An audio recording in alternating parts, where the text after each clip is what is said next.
रेतपूर नावाच्या गावामध्ये सुखिया नावाचा एक माणूस राहायचा. सुखियाकडे एक उंट होता. सुखिया गावामध्ये फिरणाऱ्या टुरिस्ट्सना आपल्या उंटाची सवारी द्यायचा. एक दिवस सुखिया आपल्या 20 वर्षाच्या मुलग्या मोहनला बोलतो. मोहन, तू दिवसभर घरात असतोस, तर माझ्यासोबत येऊन माझ्या कामामध्ये हातभार का नाही लावत? बाबा, काही जमान्यापूर्वी आपल्या घरामध्ये 20 उंट असायचे. आज फक्त एकच उंट राहिलाय आणि त्यामध्ये आपली कमाई तरी किती होते? गोष्ट तर तुझी बरोबर आहे मोहन, पण आपण आता करू तरी काय शकतो? बाबा, उद्या चालून आपल्याला पूजाचं लग्न पण करायचंय. तुम्ही का नाही समजून घेताय की या कमाईमध्ये तिचं लग्न नाही होऊ शकत? पण आता आपण करायचं काय मोहन? बाबा, तो गावातला दबंग जो बलराम आहे त्यानं आपले सगळे उंट चोरलेत आणि आता त्याची नजर आपल्या ह्या शेवटच्या उंटावरती आहे. जर त्यानं हा उंट सुद्धा आपल्याकडनं हिसकावून घेतला तर मग आपण काय करायचं पुढं? मोहनचं बोलणं ऐकून सुखिया घराच्या बाहेर निघून जातो की तेव्हा रेतपूरचा दबंग बदमाश बलरामाचा नौकर हिरा सुखियाकडे येऊन बोलतो. मी तुझ्याच घरी येत होतो सुखिया. काय झालं हिरा भाई? माझ्याकडनं काही चूक झाली का? चूक तर तुझ्या वडिलांकडनं झाली होती सुखिया, ज्याने आमचा मालक बलरामकडून चांगलंच कर्ज घेतलं होतं आणि ते कर्ज तू आजपर्यंत चुकवत आहेस. बलराम सेठनं तुला बोलावलं आहे. काही क्षणांमध्ये सुखिया बलरामच्या हवेलीच्या आत बलरामच्या समोर येऊन उभा राहतो. सुखिया, या महिन्याचे व्याजाचे पैसे अजून माझ्यापर्यंत नाही पोहोचले. बलराम साहेब, मी आमच्या वडिलांचं कर्ज चुकून चुकून कंगाल झालोय हो. तुम्ही माझ्या पुरखांची हवेली तुम्ही माझ्याकडनं घेतली, माझे सगळे 20 उंट तुम्ही घेतले आणि आता फक्त एकच उंट राहिलाय. त्याच्याशिवाय मला तुमच्याकडे देण्यासाठी काही नाहीये. तुझ्याकडे तो एक उंट आहे ना, तो मला देऊन टाक. अत्याचार नका करू बलराम सेठ. त्या उंटामुळेच माझ्या घरात रोजीरोटी चालते. माझा परिवार उपाशी मरेल हो. बघ, तुझी बायको तर आधीच मेलेली आहे सुखिया, आणि तुझा मुलगा आता 20 वर्षाचा झालाय. त्याला काही मेहनत मजदुरी करायला का नाही लावत? बलराम सेठ, मी तुमचे जेवढे अत्याचार सहायचे होते सहन केलेत, पण मी आता एकही नाही सहन करणार. सुखिया तिथून निघून गेला. सुखिया बलरामच्या हवेलीमधून काहीच दूर निघाला होता की तेव्हा एक ट्रक त्याला चिरडून निघून जाते. सुखियाची त्याच वेळेस मृत्यू होऊन जाते. सुखियाचा मुलगा मोहन आपल्या बाबाचा अंतिम संस्कार करतो आणि घरी येऊन फुटून फुटून रडायला लागला. रडू नकोस दादा, जर तूच हिंमत हारशील तर मला कोण सांभाळणार? बाबांच्या नंतर तूच एक माझा सहारा आहेस दादा. आपल्या बहिणीचं बोलणं ऐकून मोहन चुप राहिला. दुसऱ्या दिवस सकाळी मोहन उठलाच होता की तेव्हा बलराम काही गुंडे घेऊन तिथे येऊन पोचला. तुझं घर खाली कर मोहन, आणि चुपचाप माझ्याकडे तो उंट देऊन टाक. तुझं ते उंट माझ्या व्याजाची शेवटची किस्त असेल आणि तुझं हे घर तुझ्या पूर्वजांकडून घेतलेल्याचं बरोबर किंमत असणार आहे, जे मी तुझ्या आजोबांना दिलं होतं. मी तुला नाही घाबरत बलराम. तू आतापर्यंत माहिती नाही गावातल्या कितीतरी गरीब आणि असहाय लोकांची संपत्ती चोरून हडपून घेतलीयस, आणि माझ्या आजोबांच्या देहांतानंतर तू माझ्या वडिलांना सुद्धा बर्बाद करून टाकलंस. अजून तर तुझे दुधाचे दात पण नाही पडले बाळा. माझा मुकाबला करशील? माझा मुकाबला तर तुझे आजोबा आणि तुझे वडील पण नाही करू शकले, आणि तू काय खाक करशील? एवढं बोलून बलराम आपल्या गुंड्यांना बोलतो. बघत काय बसलायत? मोहनच्या घरावरती कब्जा करा आणि मोहन आणि त्याच्या बहिणीला घरातून धक्के मारून बाहेर काढा. बलरामच्या गुंड्यांनी मोहन आणि त्याच्या बहीण पूजाला त्याच्याच घरातून बाहेर हकलून टाकलं. दुष्ट, पापी, तू आमच्याकडून सर्व काही काढून घेतलास. कमीत कमी आम्हाला आमच्या घरातून आमच्या बाबाच्या शेवटी आठवणी तर घेऊन जायला दे. पूजा एवढं बोललीच होती की बलराम पेंटिंग पूजाच्या हातामध्ये देतो आणि बोलतो. तुझ्या वडिलांना त्याचा उंट खूपच आवडायचा, आणि आता भला तो तर तुला मी नाही देऊ शकत, पण हा उंटाचा फोटो तू घेऊन जाऊ शकतो. या उंटाला बघून आपल्या वडिलांना आठवण करत जा. पूजा त्या फोटोला पकडून आपल्या भाऊ मोहन बरोबर रडत रडत तिथून निघून गेली. ते दोघे जण गावाच्या हद्दीपर्यंत पोचलेच होते तेव्हा गावाच्या मुखियाने त्या दोघांना थांबवलं. तुम्हा दोघांना कुठे जायची गरज नाहीये. आजपासून तुम्ही दोघं माझ्या घरात राहताल. नाही मुखियाजी, मी तुमचे हे उपकार नाही घेऊ शकत. तुझे वडील आणि तुझ्या आजोबांनी माझ्यावरती खूप मोठे उपकार केले होते. आता नाही म्हणू नकोस. मुखिया मोहन आणि पूजाला आपल्या घरी घेऊन येतो. रात्री पूजा आपल्या बाबांना आठवण करून रडत होती की तेव्हा तिच्या कानांमध्ये एका उंटाची आवाज पडली. इथे तर आजूबाजूला एक पण उंट नाहीये, मग ही आवाज कसली? काही वेळानंतर तिच्या कानांमध्ये उंटाच्या बोलण्याची आवाज येतच होती. पूजाने बघितलं की ती आवाज त्या फोटोच्या आतून येत होती. पूजा जसंच त्या फोटोकडे बघते तर तो हिऱ्याचा उंट फोटोच्या आत एका वाळवंटात फिरत होता. पूजा आपल्या भाऊ मोहनला बाहेर बोलून आणते. काय झालं पूजा? दादा, हे बघ, ह्या फोटोमध्ये हिऱ्याचा उंट चालत होता आणि बोलत पण होता. मोहन त्या फोटोला एकटक बघायला लागला. जसंच मोहन त्या फोटोमध्ये बनलेल्या हिऱ्याच्या उंटाला हात लावला, अचानक तो हिऱ्याचा उंट फोटोमधून बाहेर पडला. हे बघून पूजा आणि मोहनचे डोळे आश्चर्याने मोठे मोठे झाले. मला बघून आश्चर्य करायची गरज नाहीये. मी एक मायावी हिऱ्यांचा उंट आहे. तुमच्या आजोबांनी मला एका जादूच्या नगरीतून खरेदी केलं होतं, पण काही कारणामुळे त्यांनी मला या फोटोमध्ये कैद करून ठेवलं होतं आणि मला म्हणले होते, जेव्हा माझा नातू माझ्या फोटोला हात लावेल मी तेव्हाच बाहेर येणार. ह्या दृश्याला मुखिया पण पाहत होता. मुखिया तिथे येतो आणि मोहनला बोलतो.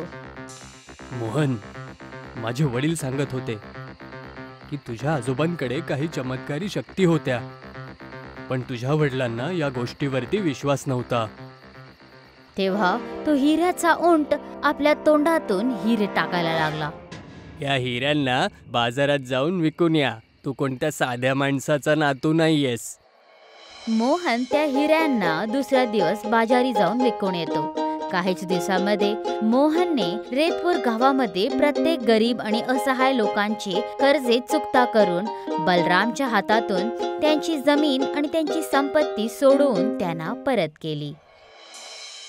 शेवटी हे सगळं चालू तरी काय आहे? या मोहनकडे एवढी दौलत आली तरी कुठून? मी तर त्याला आणि त्याच्या बापाला कंगाल करून सोडलं होतं. बलराम साहेब, पूर्ण गावामध्ये चर्चा आहे की मोहन जवळ एक हिऱ्याचा उंट आहे. जेव्हापासून तो हिऱ्याचा उंट मोहनकडे आलाय तेव्हापासून तो उंट आपल्या तोंडातून हिरे बाहेर काढत असतो. विश्वास तर मला सुद्धा नव्हता. मोहन सुद्धा आपल्या वडिलांसारखा मूर्ख आहे. मोहनने सगळ्या गावाची संपत्ती मला 2 गुणे पैसे जास्त देऊन सोडवून घेतली, पण त्याने अजून सुद्धा आपले 20 उंट आणि हवेली नाही सोडवली. आता तू बघ की मी त्याच्याकडून कसे आपल्या गोष्टीमध्ये फसवून त्याच्याकडून हिऱ्याचा उंट कसा हिसकावून घेतो. दुसऱ्या दिवस बलराम आपल्या नौकर हिऱ्याबरोबर मोहनच्या हवेलीमध्ये पोचला. तू तर तुझ्या वडिलांच्या मृत्यूवरती त्या दिवशी खूपच रडत होतास.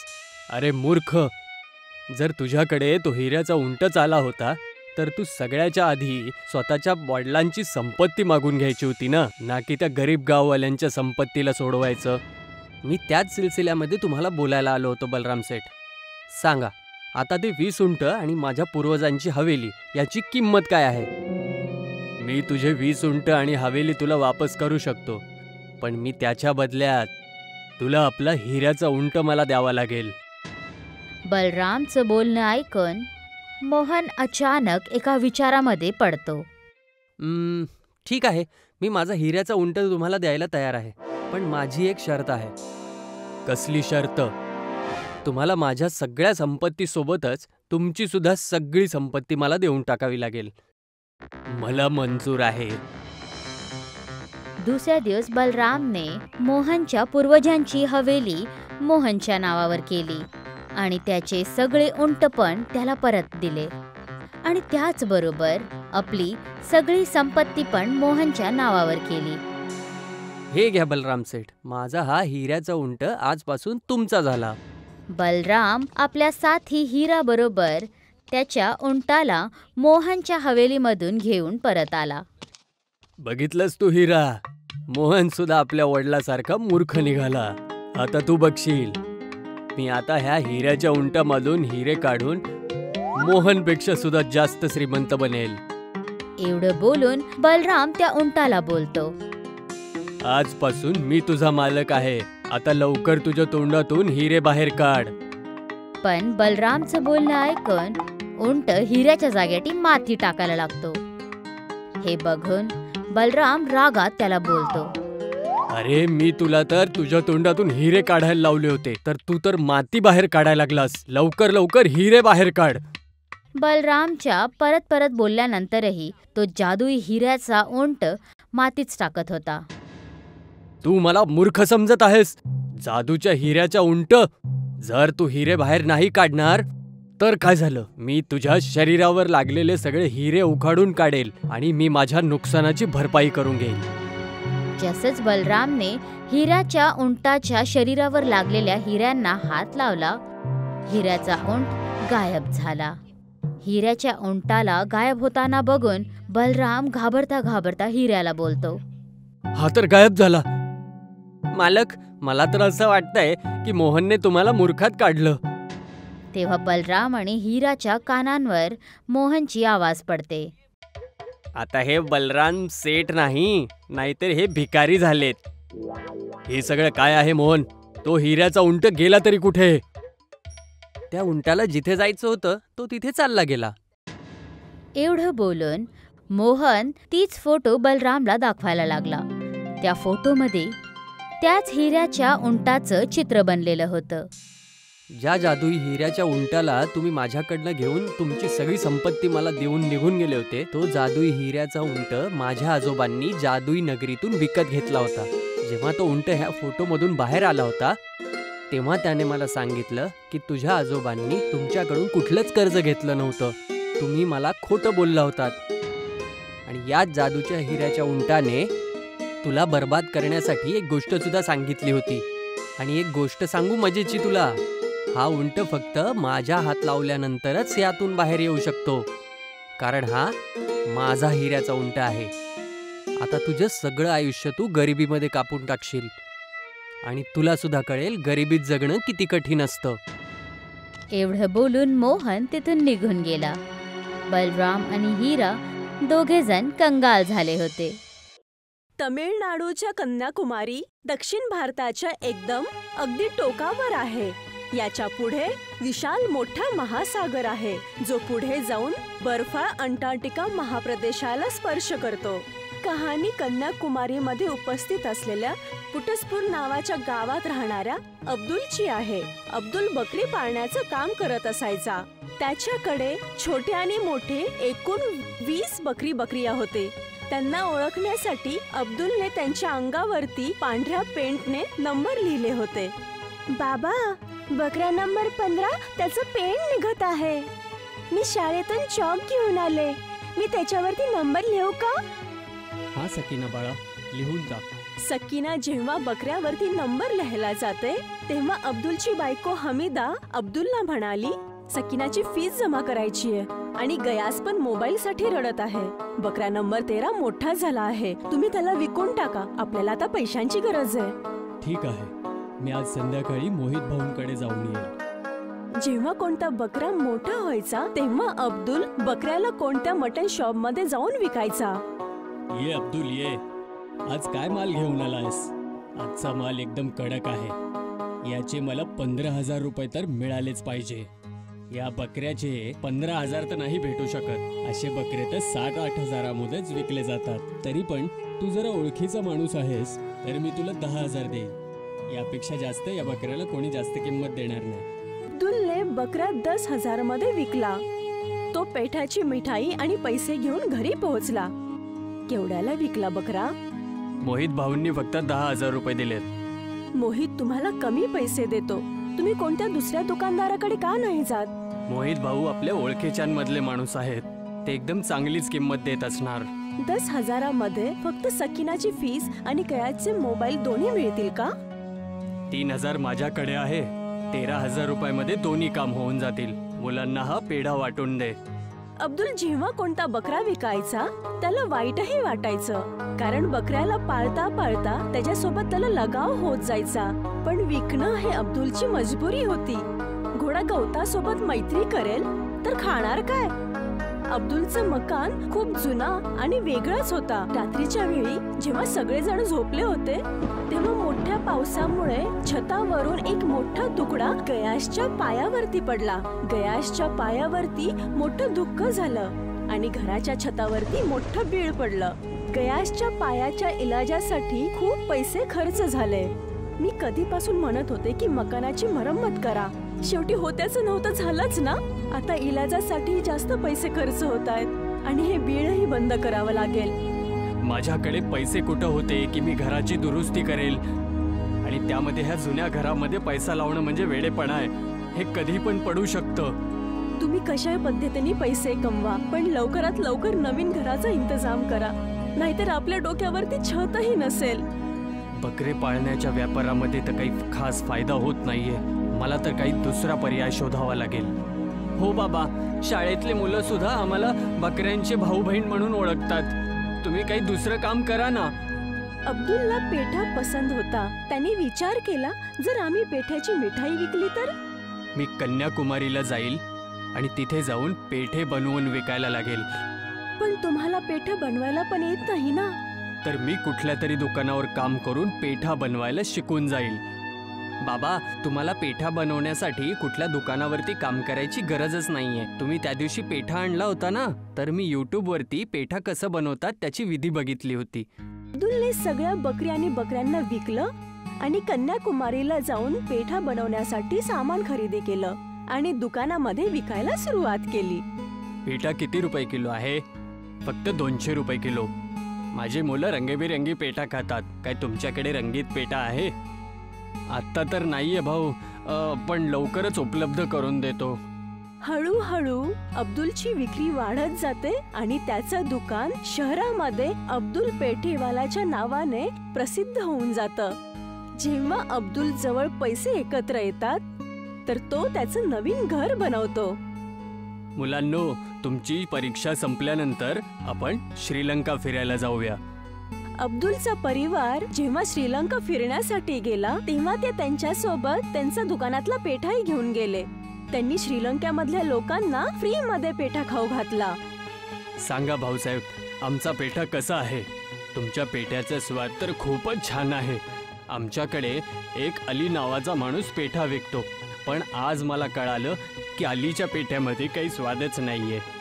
अब्दुलच्या परिवाराने पण अलीचा पेठा खाऊन पाहिला. छी, हा तर कडू लागत आहे. माझ्याकडून तर गिळलंही जात नाहीये. बाबा, कन्याकुमारी मध्ये तर आपलं दुकान फेमस झालेलं आहे. ते दुकान नोकरांच्या हाती देऊन तुम्ही इथं तुमचं दुकान सुरुवात करा. तू बरोबर बोललीस सकीना. आता आपल्या बिझनेसला आपण श्रीलंकेमध्ये फैलवून टाकू. अब्दुलने भारतामधूनच पेठा मागवला आणि श्रीलंकेमध्येही त्याचा बिझनेस चालू केला. श्रीलंकेमध्येही अब्दुलचा व्यापार जास्त वाढू लागला. अलीचा पेठा आता लोकांनी वास घ्यायचाही सोडून दिला. अली एक दिवस अब्दुलच्या जवळ गेला. अहो भाऊ, तुम्ही तुमचा पेठा कसा तयार करतात? मला तुमची पद्धत शिकायची आहे. तुमचं स्वागत आहे मित्रा. मी तुला सगळ्या गोष्टी बरोबर आणि चांगल्या प्रकारे शिकवतो. अलीने अब्दुलचा पेठा तयार करण्याची पूर्ण प्रोसेस पाहिली. त्याला ही गोष्ट समजली होती, फरक फक्त हिरव्या पेठ्याच्या क्वालिटीचा आहे. अब्दुल भाऊ, तुम्ही इतक्या चांगल्या क्वालिटीचा हिरवा पेठा का यूज करत आहात? लो क्वालिटीचा पेठा वापरत जा. इन्व्हेस्टमेंट कमी जाईल आणि मुनाफा जास्त होईल. नाही, मी असं नाही करू शकत. मी माझ्या ग्राहकांना चांगल्यातल्या चांगल्या क्वालिटीचा माल उपलब्ध करून देऊ इच्छितो. तुला पण तुझ्या पेठ्याची क्वालिटी सुधारून टाकायला पाहिजे. हे बघ, जर तू आणि मी लो क्वालिटीचा पेठा वापरायला लागेल तर कोणाला क्वालिटी बद्दल पत्ताच नाही लागणार. आपल्या दोघांचा फायदा होईल. तू जर म्हणत असशील तर मी माझ्या इम्पोर्टर सोबत तुझं बोलणं करून देतो. तो तुला स्वस्त आणि हिरवा पेठा उपलब्ध करून देईल. नाही भाऊ, मला नाही पाहिजे स्वस्त पेठा.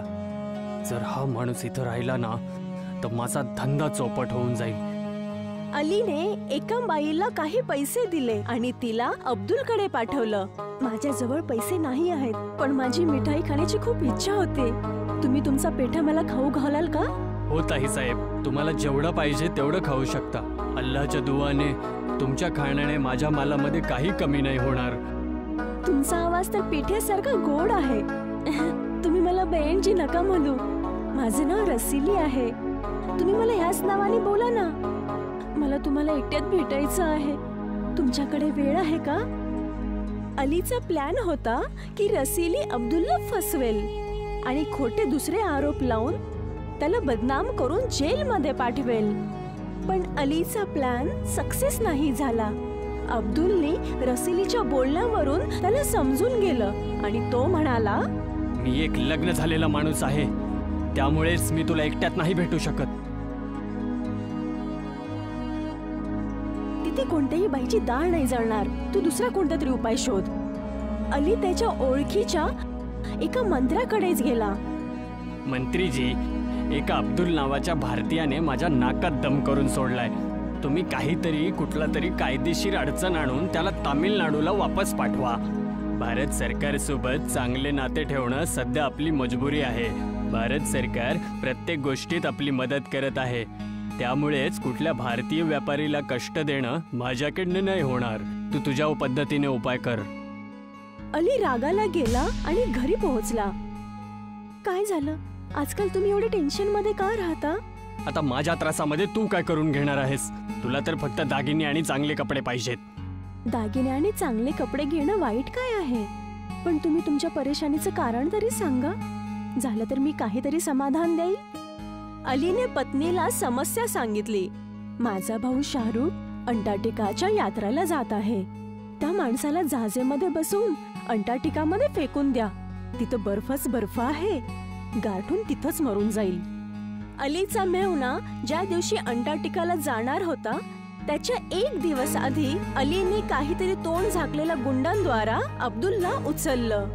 अब्दुलचे हात पाय बांधले आणि तोंडावरती पट्टी बांधली आणि जहाजेवरती टाकलं. अलीचा मेहुणा अब्दुलला बर्फिली अंटार्क्टिकामध्ये फेकून आला, जिथे लांब लांब पर्यंत फक्त बर्फाशिवाय काहीही नव्हतं. कसं तरी अब्दुलने त्याच्या डोळ्यावरची पट्टी काढली. हे मी कुठे आलो आहे? इथे तर खूपच थंडी आहे, खूपच भूक लागली आहे. इथे तर कुठं खायला पण काही दिसत नाहीये. तेवढ्यात अब्दुलला त्याच्या मागून कोणाचा तरी गुऱ्हाणाचा आवाज आला. अब्दुलच्या मागे एक पांढरा भालू उभा होता. भालू अब्दुलच्या मागेच लागला आणि अब्दुलला इकडे तिकडे पळवू लागला. ही अल्लाह, आता ही परेशानी कुठून आली आहे? अब्दुलला थंड पाण्याच्या नदीमध्ये उडी मारावी लागली. तेव्हा पांढऱ्या भालूने त्याचा पिछा सुटला. हे अस्वल काहीतरी खातच असेल. जर मी याच्या मागे मागे गेलो तर मला काहीतरी खायला भेटेल. अब्दुल भालूच्या मागे मागे गेला. भालू एका दुसऱ्या भालूकडे पोहोचला जो जमिनीवरती पडलेला होता. जमिनीवरती पडलेल्या भालूच्या पोटावरती जखम होती ज्यामधून रक्त निघत होतं. मला त्या अस्वलाची मदत केली पाहिजे. अब्दुल घाबरत घाबरत जखमी भालूकडे पोहोचला आणि स्वतःच्या कपड्याचा वापर करून भालूला पट्टी बांधली. आता अब्दुलकडे घालण्यासाठी शर्टही नव्हता. या अल्लाह, माझी मदत करा. तेवढ्यात अब्दुलच्या समोर एक देवी प्रकट झाली. मी बर्फाची देवी आयस्नो आहे आणि इथल्या प्राण्यांची देखभाल करते. प्रत्येक वर्षी इथे शिकारी येतात आणि भालूची शिकार करतात. तुम्ही एका चांगल्या भालूची मदत केलेली आहे. मी तुझ्यावरती आनंदी आहे. त्यासाठी मला तुला एक उपहार द्यायचा आहे. देवीने अब्दुलला एक छडी दिली. या छडीला बर्फाने स्पर्श कर आणि ती त्याच गोष्टीमध्ये बदलेल ज्याची तुला गरज आहे. मी कन्याकुमारीवरून आलोय. सगळ्यात आधी मी बर्फाची नाव बनवून माझ्या घरी चालला जाईल. पण घरी पोहोचल्यानंतर या छडीचा काही उपयोग नाही राहणार, कारण कन्याकुमारीमध्ये तर बर्फ येतच नाही. तू त्याची काळजी नको करूस. मी प्रत्येक अमावस्याच्या रात्री 12 वाजता तुला इथून एक मोठा बर्फाचा तुकडा पाठवत जाईल. अब्दुल त्याच्या मनामध्ये नावाचं ध्यान करत एका मोठ्या बर्फाच्या तुकड्यावरून छडीला स्पर्श करतो आणि बर्फाचा तुकडा नावेमध्ये बदलतो. आता तो त्या नावेमधून यात्रा करत कन्याकुमारीला पोहोचतो. बाबा, तुम्ही कुठे गेला होतात? आम्ही तुम्हाला किती वेळेस तरी फोन केले. बाळा, मला कोणीतरी अंटार्क्टिकामध्ये पोहोचवलं होतं, पण आता सगळं ठीक आहे. तुला आणि सकीनाला आणि तुझ्या आईला कुठल्याही गोष्टीची गरज असेल तर मला एका चिठ्ठीवरती लिहून दे.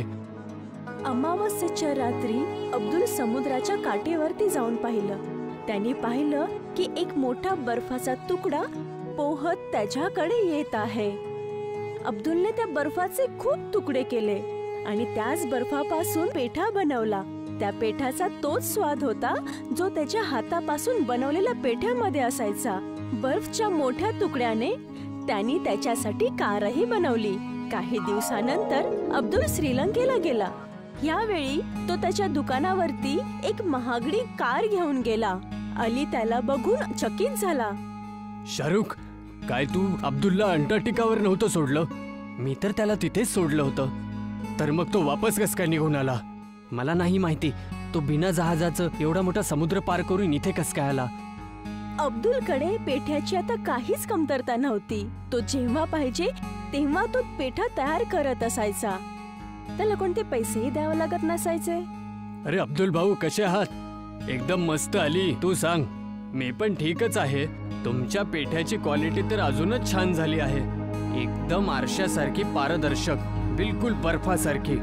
तू एकदम ठीक ओळखलंस. मी हा पेठा बर्फापासूनच बनवत आहे. पेठा बर्फापासून तयार करत आहात? याचा काय अर्थ आहे? अब्दुलने अलीला बर्फ आणि जादुई छडीबद्दल सांगितलं. तर अब्दुल भाऊ, ती छडी तुम्ही मला पण काही दिवसासाठी द्या, ताकी मी पण त्याच्यापासून पेठा बनवेल. मी ती छडी तर तुला नाही देऊ शकत, कारण की ती जर तू कुठे जाऊन हरवलीस तर माझं खूप मोठं नुकसान होऊन जाईल. एक काम कर, तू अमावस्याच्या रात्री कन्याकुमारीला ये. मी बर्फापासून पेठा तयार करेल आणि तुला कमी दामामध्ये विकेल, कारण तुझी पण रोजीरोटी चालत राहील. मी याला अंटार्क्टिका मरण्यासाठी पाठवलं आणि हा तर तिकडून वरदान घेऊन वापस आला आणि आता माझ्यावरच दया करत आहे. मी अंटार्क्टिकाला जाऊन त्या जादुई देवीकडून जादूची छडी घेऊन येईल. अली त्याचा मेहुणा शाहरुख याच्या सोबत अंटार्क्टिका पोहोचला. शाहरुख, तू एक बाण मारून एका अस्वलाला घायाळ कर आणि मग मी त्या अस्वलाची मदत करेल आणि मग देवी मला प्रसन्न होऊन तो उपहार देईल आणि मी पण अब्दुल सारखा श्रीमंत होईल. शाहरुखने पण एका भालूच्या पोटामध्ये तीर मारून त्याला जखमी केलं. अली भालू जवळ पोहोचला आणि त्याला मलमपट्टी करू लागला. तेवढ्यात बर्फाची देवी तिथे प्रकट झाली. मी तुमचं बोलणं ऐकलेलं आहे. तू माझं वरदान मिळवण्यासाठी मुद्दामून त्या भालूला जखमी केलेला आहेस.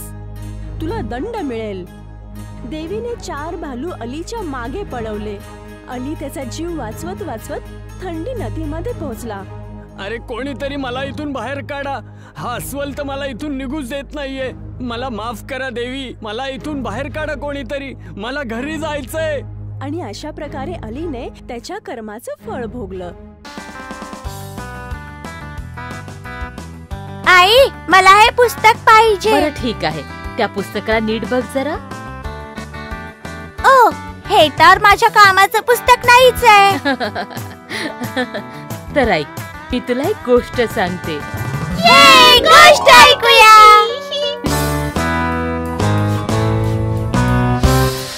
खूप वर्षांपूर्वी एका जंगलात खूप लांब 2 मित्र राहत होते. त्यातला एक उंट आणि दुसरा झेब्रा होता. झेब्राला स्वतःच्या सौंदर्याबद्दल खूप अभिमान होता. अरे हे काय, हा उंट तर किती विचित्र दिसतो आहे. आपण दोघं चिखलात जाऊन खेळू शकतो का झेब्रा? नाही, तुला जायचं असेल तर तू जा. माझ्या शरीरावरील ब्लॅक अँड व्हाईट पट्टे खूप खराब होतील. ठीक आहे.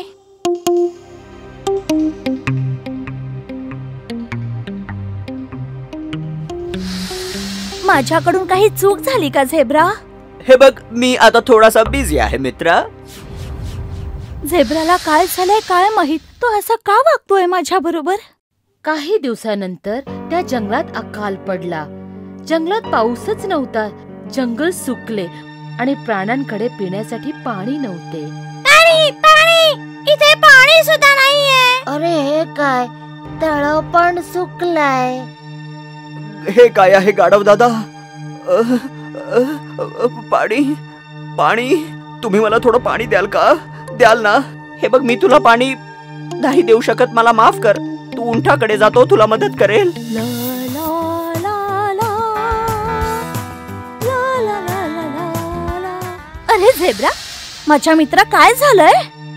दुष्काळ पडला आहे, कुठेच पाणी नाही आहे. असं वाटतंय की मी मरून जाईल. असं नको बोलूस. जोपर्यंत मी इथे आहे तुला काहीच नाही होणार. का? तुझ्याकडे पाणी आहे का?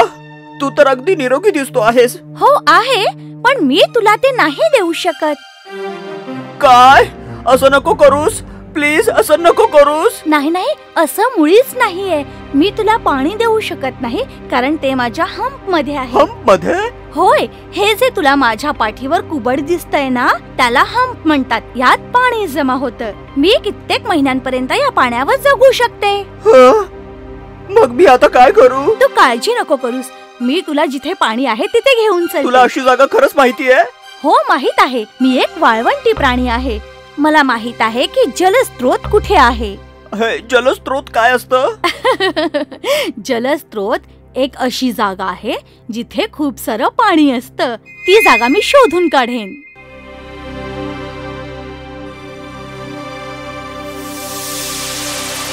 लवकर कर, माझ्या पाठी येऊन लप.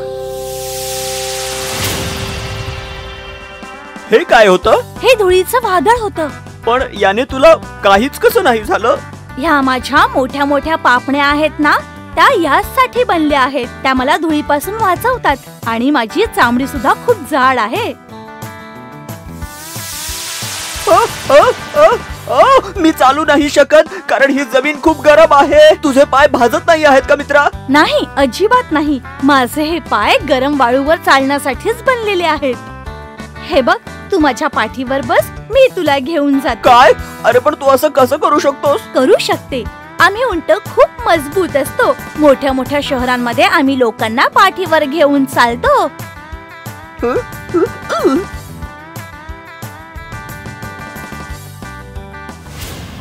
पोट भरून पाणी पी माझ्या मित्रा. थँक्यू मित्रा, तू माझा जीव वाचवलास.